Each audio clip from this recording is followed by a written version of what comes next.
Okay, we'll call to order the July 7th, 2025 Moore City Council meeting. Would you call the roll, please? Kathy Griffith. Here. Sid Porter. Here. Melissa Hunt. Here. Louis Williams. Here. Adam Webb. Rob Clark. Here. Mark Ham. Here, would you please stand for Pledge of Allegiance? I pledge allegiance to the flag of the United States of America and to the republic for which it stands, one nation, under God, indivisible, with liberty and justice for all. Item 2 is our consent docket. I make a motion to approve the consent docket, items A through D. Second. I've had a motion and a second.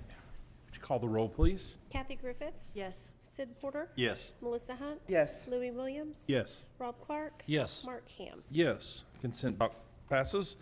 Item 3 is consider approval of rezoning application number RZ 1051, located in the southwest quarter of Section 1, Township 10 North, Range 3 West, being north of Northeast 27th Street and east of Northeastern Avenue from R2/C3 two-family dwelling district, general commercial district, to R2/PUD two-family dwelling district/planned unit development, and approve ordinances number 3825, application by Premium Land LLC, Tabor, LeBlanc, Ward 2.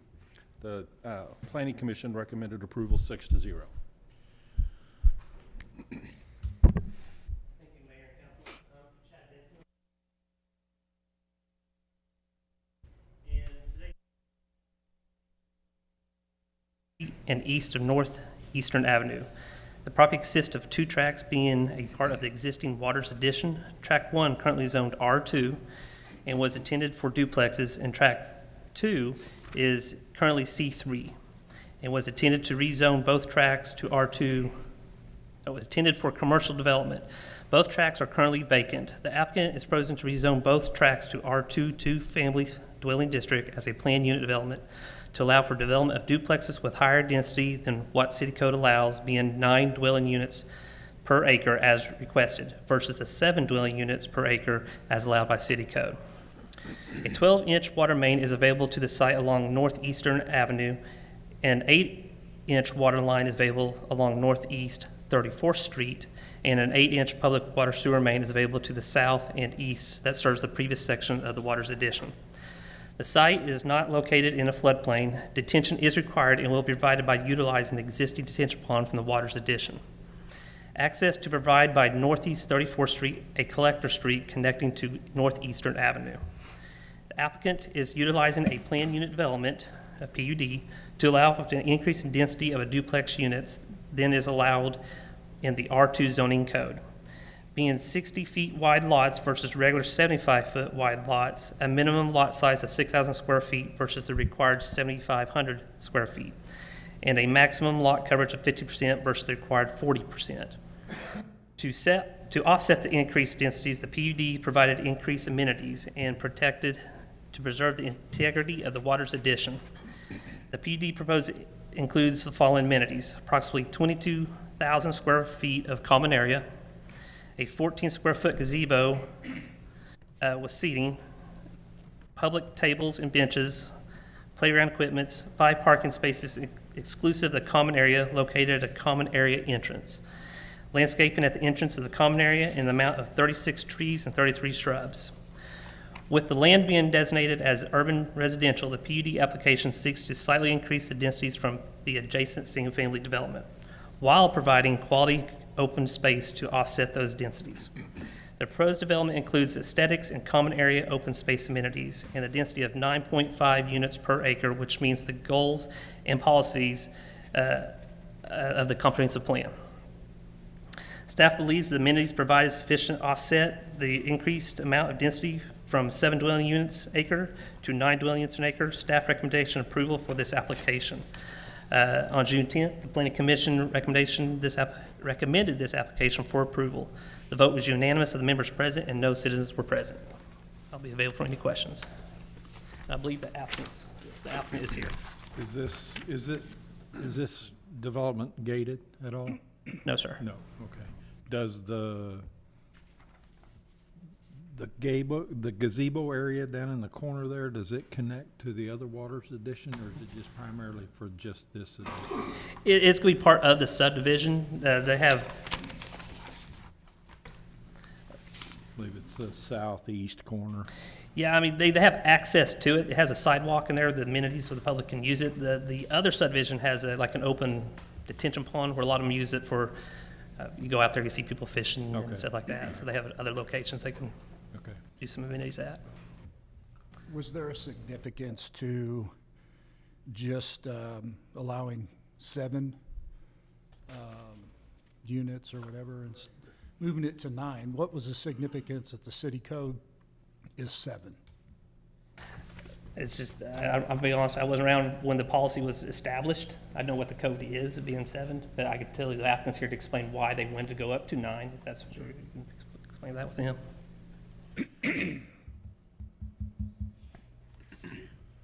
Any other questions from the council or discussion? Okay. We just need a motion. Did Rob want to know about the significance of 9?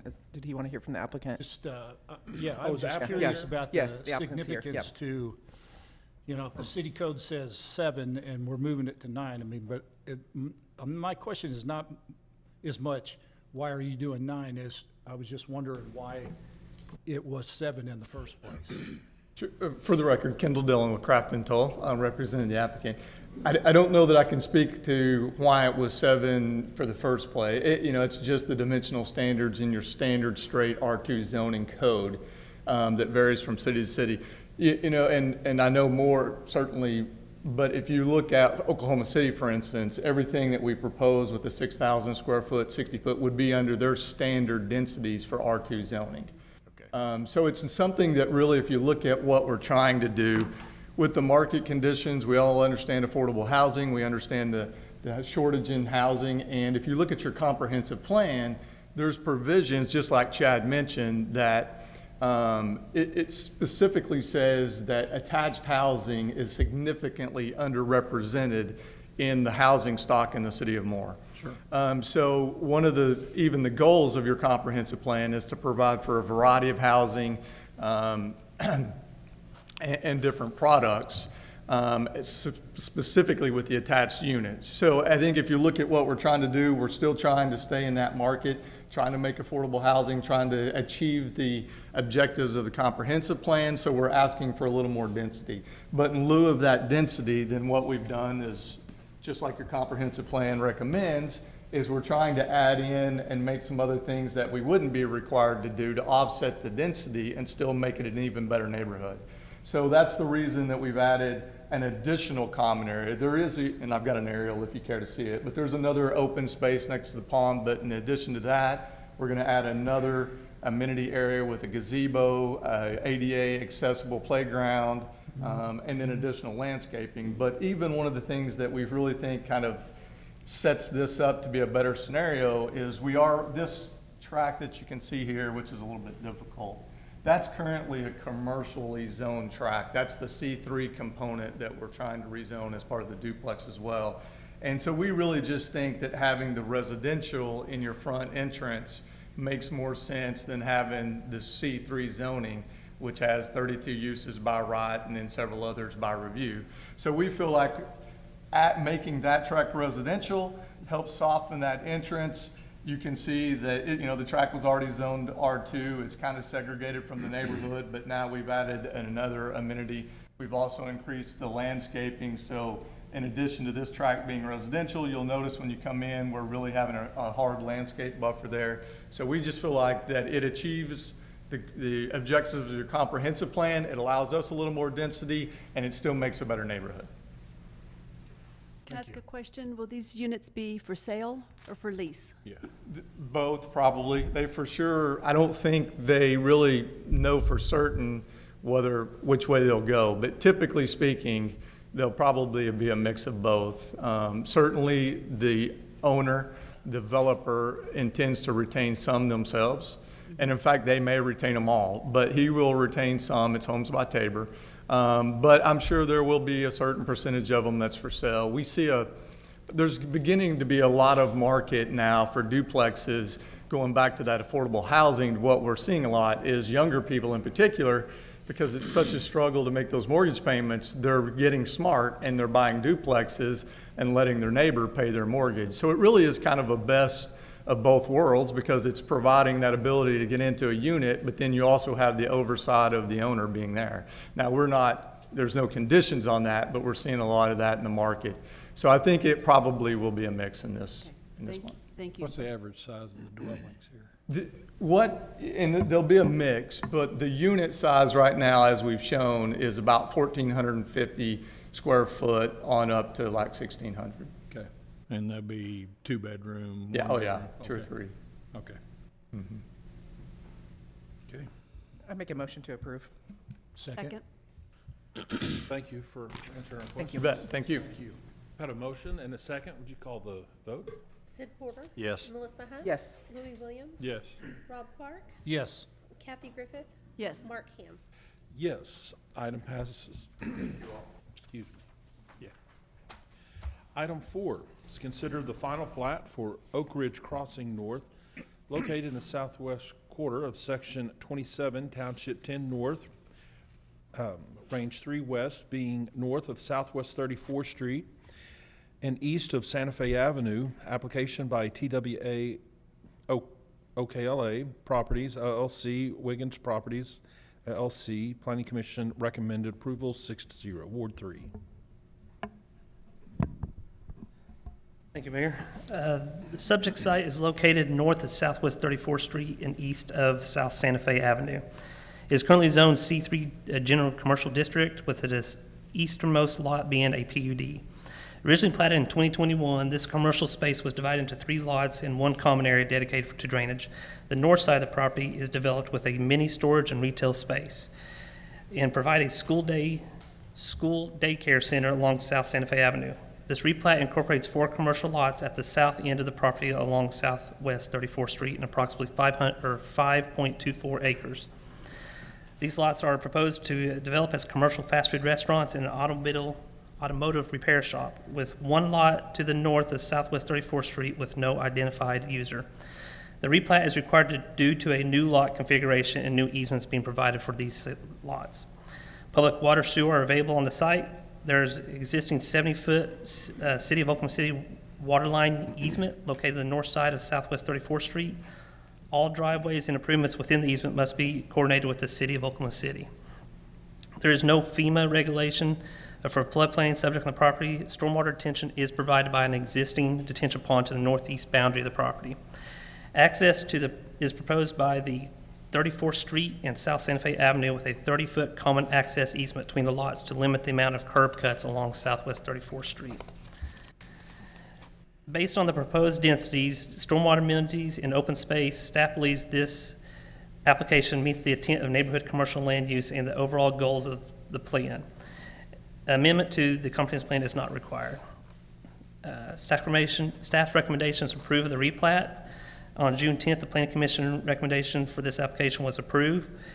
The vote was unanimous. The members present, no citizens were present. I'm available for any questions. Any questions from council? I make a motion, we approve. Second? We've had a motion and a second. Would you call the vote? Melissa Hunt? Yes. Louis Williams? Yes. Rob Clark? Yes. Kathy Griffith? Yes. Sid Porter? Yes. Mark Ham? Yes, item passes. Item 5 is consider approval of amendments to Chapter 500, Water Construction of the City of Moore's 2023 construction standards and specifications by establishing separation requirements from potential contaminants, establishing a 2-hour hold time for pressure tests, and revising the allowable leakage of water pipes, and requiring safe bacteria samples for 2 consecutive days before placing a water line into service.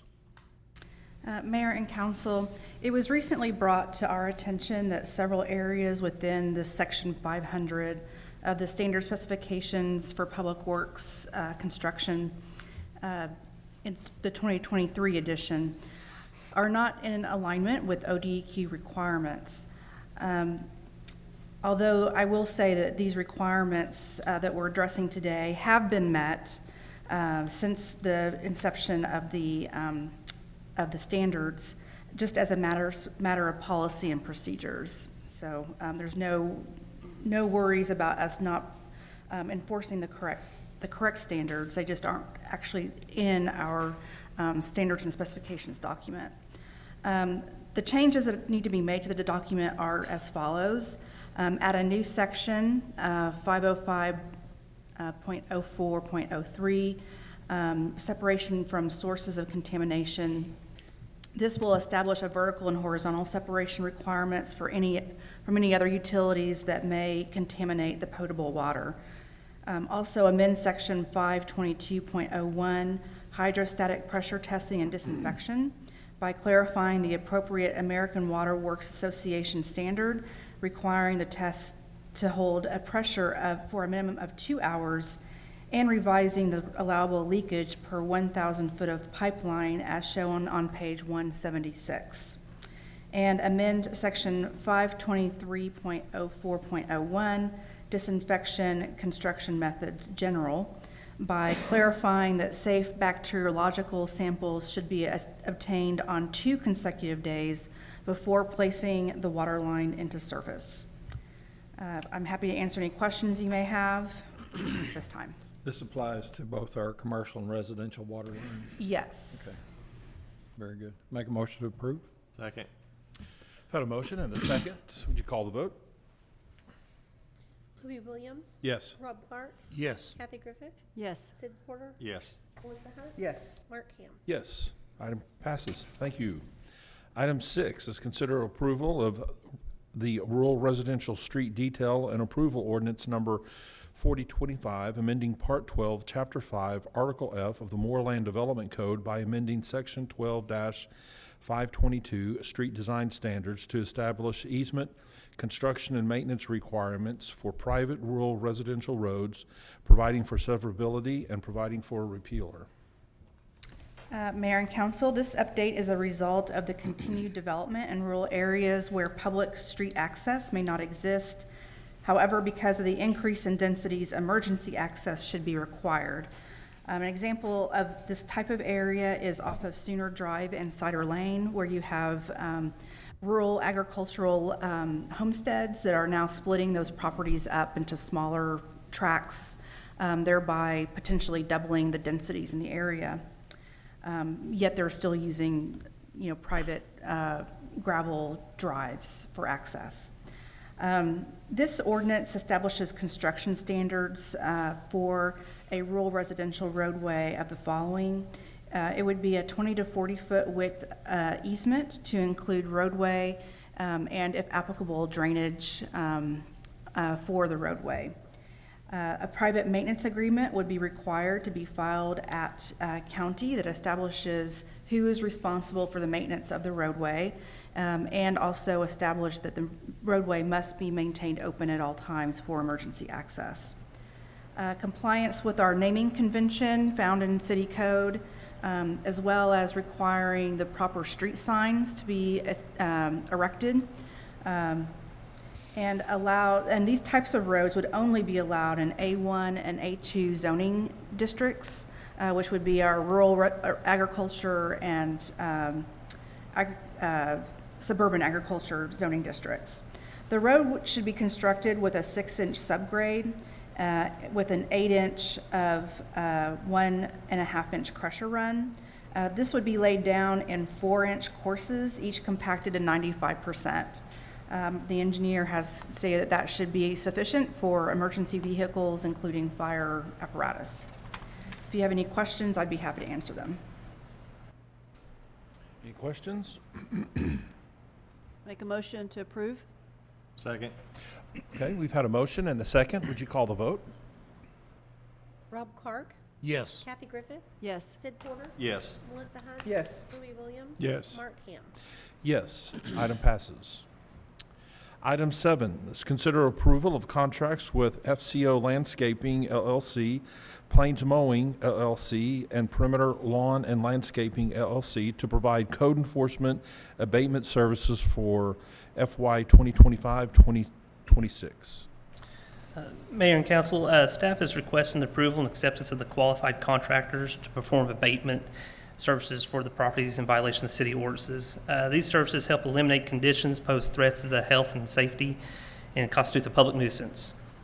City has addressed the code violations that pertain to public health and safety welfare of the private properties. The listed contractors meet the city's criteria for insurance, license, equipments, and service equipments. The listed contractors are capable of appropriately responding to a case-by-case basis. Each contractor has agreed to the city's scope and services and billing amounts. Work orders will be assigned, available as specialized. If you guys have any questions, I'm here to answer that. Have we used any of these folks before? Yes, sir. 2 of the 3 have been previously worked for us before. That was Francisco Marcos and Plains Moving. Okay. Make a plan- motion to approve? Yeah. Second. Okay, would you call the vote?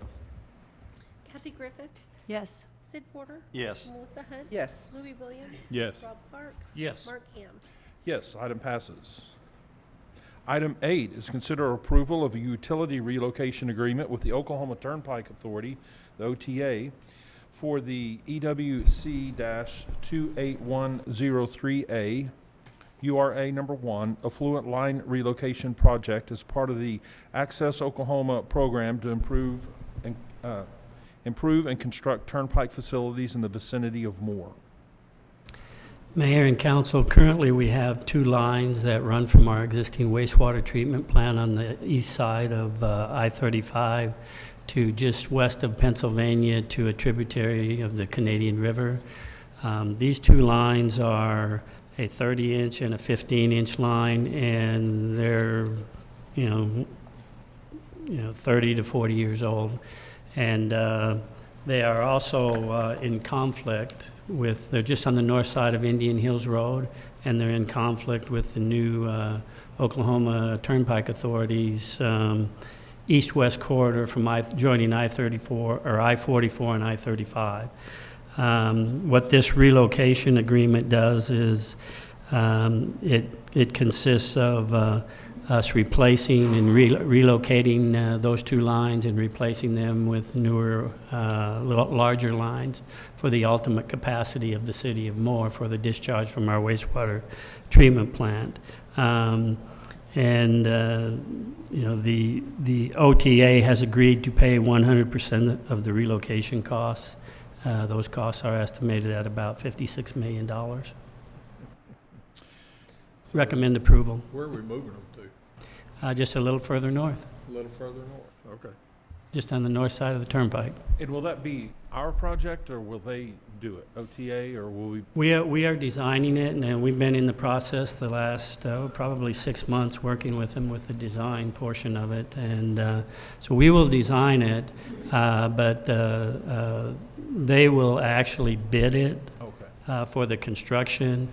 We will be bidding the material, the 8 miles of pipe, and some valves and some fittings and so forth.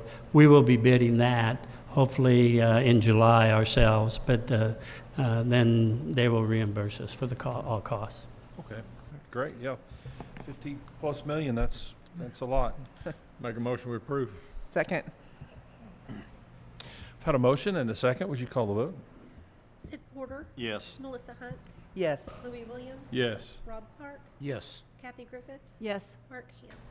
Yes, item carries. Thank you. Item 9 is consider approval of amendment number 4 in the amount of $25,169 to the agreement with C.H. Guernsey and Company for additional design services for the Southwest 34th Street widening and reconstruction project from I-35 to Broadway and north to Willow Pine. Mayor and council, the Southwest 34th Street project, originally the intersection of Eastern Avenue and Southwest 34th was set up to have 4 lanes and left turn lanes in the east and west on 34th, and 3 lanes on Eastern Avenue because there was no road. It's 2 lanes to the south and 2 lanes to the north. But then in the last year, as part of the 2023, we were able to get the design on the north portion of Eastern Avenue, going north from 34th. And so what this amendment will do is this will design the intersection for all 4 legs to be 4 lanes with the left turn lanes. And it just makes sense to do it now as part of this project than to do it at a later time. Recommend approval. So the road, is this just the intersection, or is this the whole roadway? Well, the entire roadway on 34th Street will be 4 lanes from where we stop, just at the Little River, going east. It'll go all the way to Broadway, and then north on Broadway to Willow Pine. But that project we broke up into 2 phases, mainly because of the Oklahoma City water line, the 72-inch and the 48-inch water lines. But this particular project will go through to the east side of the intersection of Eastern and 34. And so we want to go ahead and design that intersection to be ultimate capacity. Make a motion to approve? Second. We've had a motion and a second. Would you call the vote? Melissa Hunt. Yes. Louis Williams. Yes. Rob Clark. Yes. Kathy Griffith. Yes. Sid Porter. Yes. Mark Ham. Yes. Item passes. Thank you. Item 10 is consider approval of an agreement for engineering services with Freeze and Nichols, Inc. in the amount of $77,823 to comply with the 2018 America's Water Infrastructure Act, AWIA, to update and recertify the City of Moore's water systems risk and resilience assessment and emergency response plan. Mayor and Council, back in 2020 and 2021, Freeze and Nichols supported the city with completing and certifying our original risk and resilience assessment and the emergency response plan. That was a requirement as part of that American Water Infrastructure Act at that time. Another requirement of that act is that every 5 years that it be updated, new assessments to determine if you've made any progress with dealing with some of the potential threats and so forth, and also update the emergency response plan. For communities between the population of 50,000 and 99,000, those updates need to be turned in or completed and submitted to EPA by December 31st of this year for the risk and resilience assessment, and then for the emergency response plan, those need to be submitted by 2026, June of 26. And as I said, Freeze and Nichols prepared our original plan, and it just makes sense to have them come and update it, and we'd recommend approval. Make a motion to approve? Second. We've had a motion and a second. Call the vote. Louis Williams. Yes. Rob Clark. Yes. Kathy Griffith. Yes. Sid Porter. Yes. Melissa Hunt. Yes. Mark Ham. And the motion passes. Thank you. Item 11 is consider acceptance of a proposal from Paymentus to be the payment processor for utility, court, permit license, and other miscellaneous payments received by the city. Good evening, Mayor and Council. I trust you've all had the opportunity to review the proposal that was attached with the paperwork for Paymentus. I'll try to be brief. As you know, this is not a simple subject. Currently, the City of Moore absorbs all of the costs for the credit card processing for all credit cards, all payments that are received, whether it be through utilities or courts or whatever it may be. Currently costs the city almost $1 million a year in credit card processing fees. We've assessed or sought out 3 different proposals from 3 different companies, and we've settled on the offer by Paymentus as being in the best interest of the City of Moore. The Paymentus proposal that you have read in front of you proposes a flat fee of 50 cents for all ACH and e-check payments, and a flat fee of $2.25 for all credit and debit card transactions. If we adopt the proposal as is, those fees would all be paid by the customer as when they make their payment, whether it be online or in person, the fees would be the same. Now that will be for our utility customers, being that there's one payment every month, that's going to be anywhere from $6 to $27 per year cost on our citizens. Now for the others, the ones that are less frequent and non-recurring, going through courts, those may be one-time payments, some people are making payments. Those would also have a flat fee of 50 cents for all ACH and e-check, but if they use debit or credit on that one, it's a 2.75%. So depending on how much the payment is that's being made, it may be a little bit more than that at 2.75%, but the ACH and e-check is still available at a flat 50 cents for each transaction that's being made. It's our opinion, and we've had these discussions in our budget talks, that things are going to need to change, and it will save the city $1 million a year just on MPWA if we adopt this plan. I recommend approval. And you said on the utility bills, it's just a flat $2.50 fee.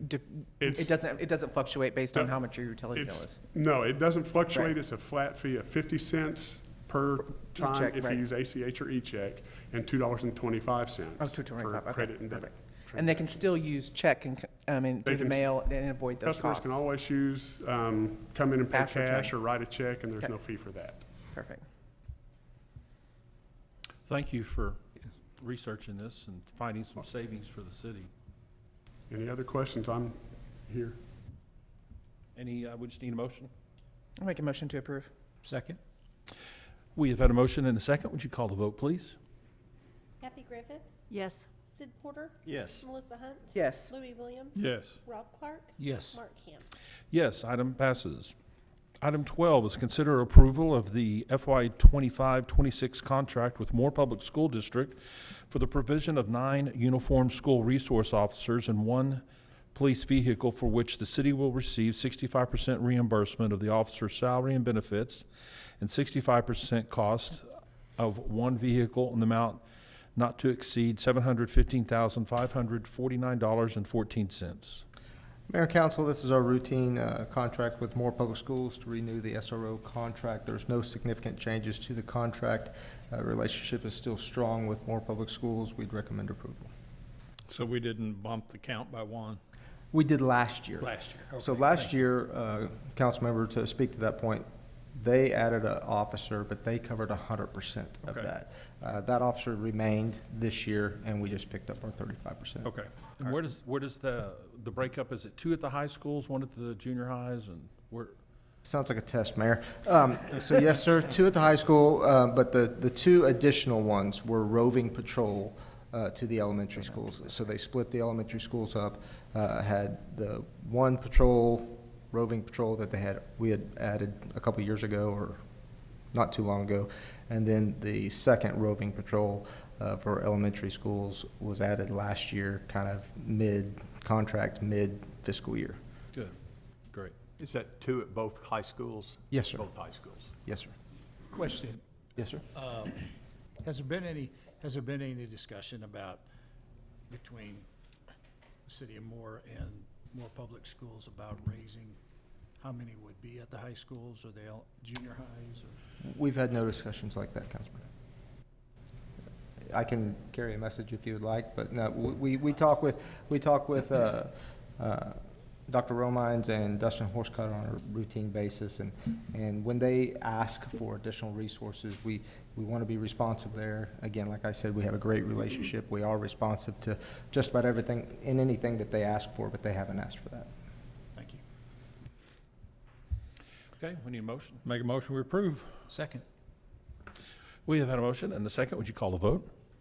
Sid Porter, Yes. Melissa Hunt. Yes. Louis Williams. Yes. Rob Clark, Yes. Kathy Griffith, Yes. Mark Ham. Yes, item carries.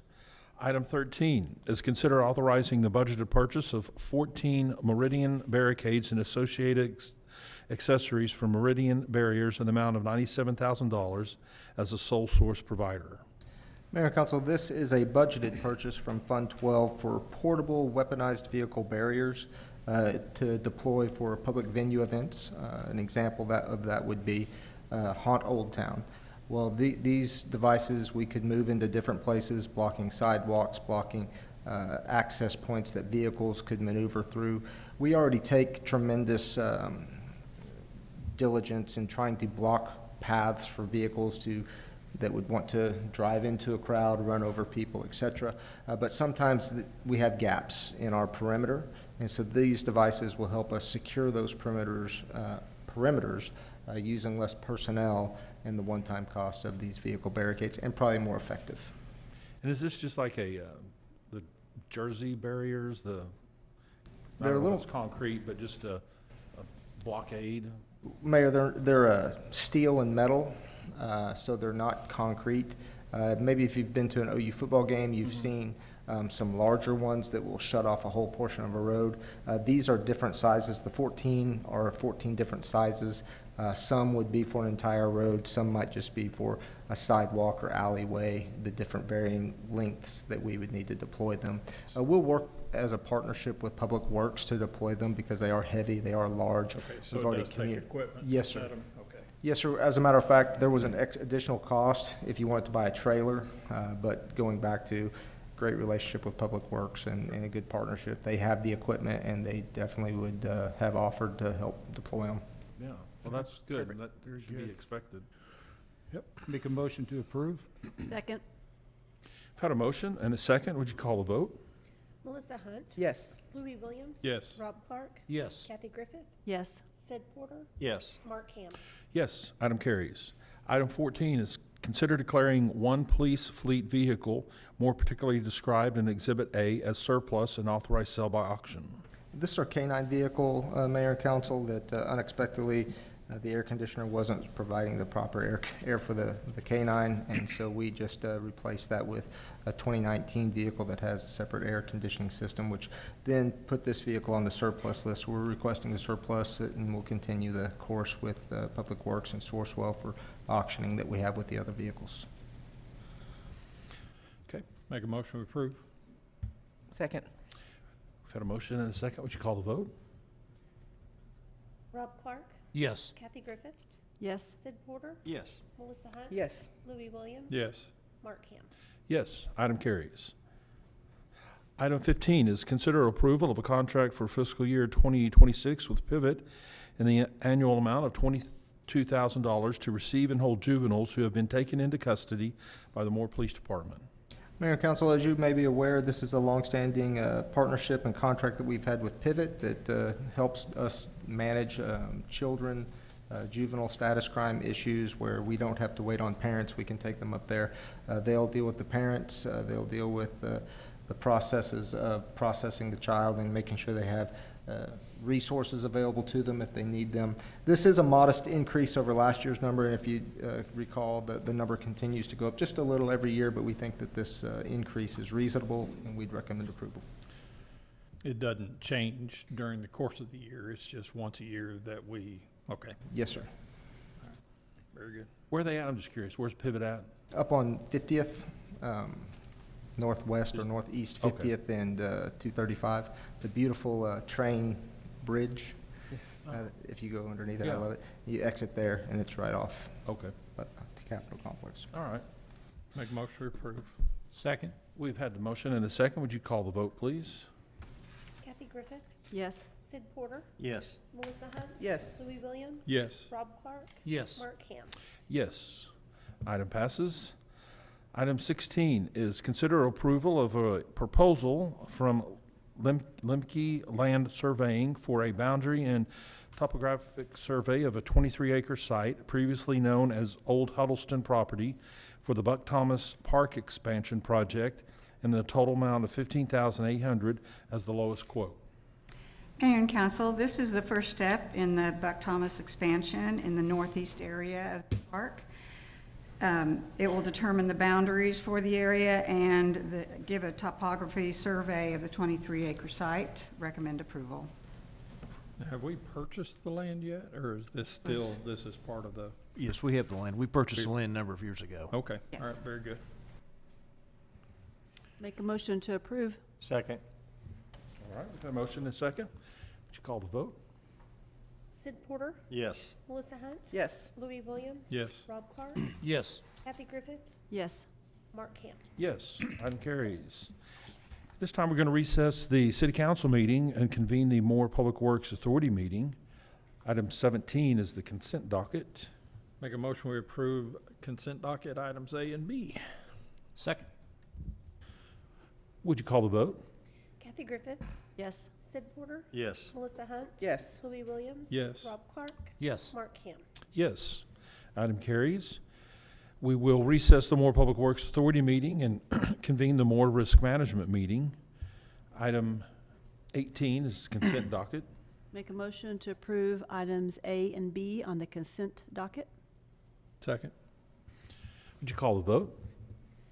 Sid Porter, Yes. Melissa Hunt. Yes. Louis Williams. Yes. Rob Clark, Yes. Kathy Griffith, Yes. Mark Ham. Yes, item carries. We will now recess the Moore Risk Management meeting and reconvene the city council meeting. All members are still present. Item 19 is new business. Items, citizens forum for items not on the agenda, and we did have one person sign up, Felicia Alexander. If you'll just come on up, you'll have is it three? 5 minutes, I forgot. And just state your name and address for the record.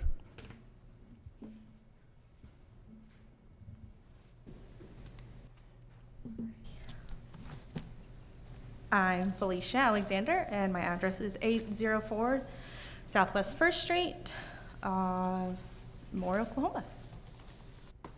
Give me just a second. Alrighty. And good evening, Mayor Mark Ham, council members, and staff. I thank you for the opportunity to address the council this evening. My name is Felicia Alexander. As I stated, I'm ambassador for the Borgen Project, a national nonprofit that empowers Americans to advocate for strong U.S. leadership in ending global poverty and promoting development. I'm here tonight to speak about why continuing fund for USAID is not just a global issue. It's a local one that matters to us here in Oklahoma. We know what it's like to face devastation. We've lived it. When deadly tornadoes hit our cities, when floods poured through our neighborhoods, or when wildfires threatened nearby towns, we didn't stand by, we came together. We helped each other. Neighbors became first responders, and strangers became family. That same spirit of compassion is what U.S. foreign aid represents, but on a global scale. When families face war, famine, or displacement, America shows up. I know you must be asking yourself, how does this affect us? And I have handouts detailing USAID's local economic impact, but here are a few key points. Oklahoma's economy, as we know, is deeply tied to agriculture. Our top exports, winter wheat, beef, and veal, reach global markets, many of which are developed and stabilized through U.S. foreign aid. And according to the former president of the National Association of Wheat Growers, Keith Felty, a fourth-generation family farmer in Altus, Oklahoma, made a statement earlier this year saying USAID cuts resulted in a $65 million loss in winter wheat exports. USAID also funds research, including climate-resilient crops through the Feed the Future initiative. With funding paused, critical innovation has stalled, jeopardizing future harvests, jobs, and food security. So today, I respectfully ask the Moore City Council to join me in drafting a letter to our congressional leaders, Senator Markwayne Mullin, Senator James Lankford, and Representative Dom Cole, urging them to protect the USAID funding and preserve the global partnerships that lift others out of poverty while strengthening Oklahoma's economy and safety. Foreign aid isn't just charity. It's strategy, it's compassion. We've seen what's possible when a community comes together. Let's carry that same spirit forward to lead by example and show what local voices can do on a global stage. Thank you. Thank you very much for your comments. Item B, items from the city council trustees. I was wanting to thank our emergency manager, Galen Kitch, for, on June 28th, they had their annual amateur radio field day over at Norman Fire Department, station number 7. And we got an invite to go over there, and just impressed. These people, volunteers, and everything that's going on. And of course, you know, we're so blessed here in Moore to have great equipment with our command center over there at the center of everything, and these people. And I appreciate Galen for the invite and all the work that you all do over there. And they were pretty busy in there. They do these exercises, so when the real thing comes, we're prepared. And kudos to you guys and your staff over that for Galen. I appreciate that. And just want to thank Fire Chief Marler for the invite. They swore in 3 new chiefs at the fire department. It's kind of been an exciting time over there in the last few months. A lot of retirements, a lot of new promotions, and got 3 new people that's been promoted, and will do a fine job. And it's just always neat when you see new people coming in, when we've had people work so long that retire, and then the new people, they're excited. And once again, we're just so blessed to have great employees and a great community, and thank you. Amen. Absolutely. Anybody else? I would, again, I remember, most of y'all probably do, our emergency mobile command post was a bread truck for a number of years, and thanks to our voters, we were able to get what we have now. I think it was around 750,000. And what a great tool that is for emergencies, not only within our city, but across the state. We've been able to utilize that. People take advantage of it, so that's great. And of course, the July 4th, I just want to say thanks to Sue and all of the parks, all of our public safety, and all of the other city staff that made that happen. It's not just a one-person job. It really takes the efforts of the entire city, and it was just a great turnout, as always. Wonderful fireworks. Really not just at 12th Street Park, but just all over the city there's things going on. So it was a good time, and I appreciate all of our city staff that made that happen. So thanks very much. And item C would be items from our city trust manager. Thank you. I also would like to echo the mayor's comments, thanking the Parks Department and then the Public Safety for all their help in putting on a great event. And as the council saw earlier tonight, the renovation of City Hall has started, and so far so good. Great. And of course, one other comment, you know, our city attorney, when he became the city attorney, he never envisioned that he'd be wearing a costume and be Al Moore and driving a train over at the Buck Thomas Park filled with kids. I didn't know that was in the job description, but we found it. So thanks for doing that. Okay. And item 20 would be adjournment. So move. Second. Would you call the vote? Kathy Griffith, Yes. Sid Porter, Yes. Melissa Hunt, Yes. Louis Williams, Yes. Rob Clark, Yes. Art Camp. Yes. We are adjourned. And did we have the minutes or whatever we got to sign? I didn't get a sign.